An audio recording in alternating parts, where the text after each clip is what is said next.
What's going on, guys? This is the Red Rogue, and we're back with another episode of Taming Torghast, where I go over one of the many end bosses of Torghast in under 3 minutes. Today we'll be encountering Dark Ascended Corrus, and I'm not gonna lie, this one will probably be a beast if you run into her on higher layers of Twisting Corridors. Corrus has multiple abilities and a pretty strong auto attack, even on just regular layer 8 of Coldheart Interstitia.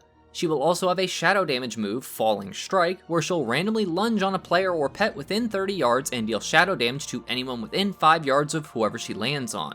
Her main spammable move is Shadow Rip, which is a melee range cast that deals shadow damage and applies a shadow damage over time effect that ticks every 2 seconds for 8 seconds total. On a regular layer 8 clear, the Shadow Rip dot did not really hit that hard at all, though you'll probably want to be careful in Twisting Corridors, as everything scales like crazy once you get to the higher floors. Her other main cast is Stygian Shield. This will put a 30% damage reduction buff on Corrus that lasts for 12 seconds.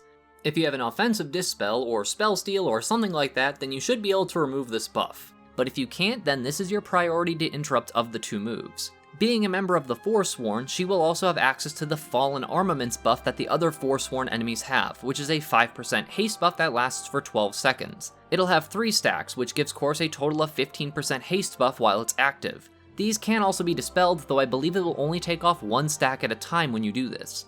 Due to the variety of both physical damage and shadow damage that Corrus does, she can hurt quite a bit even if you have good magic resistance or good physical damage mitigation.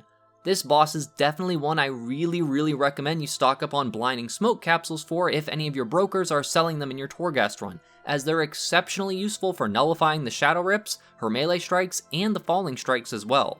Kiting Corrus will also minimize most of her damage, since Shadow Rip and her regular melee strikes both require her to be close to the target for them to work.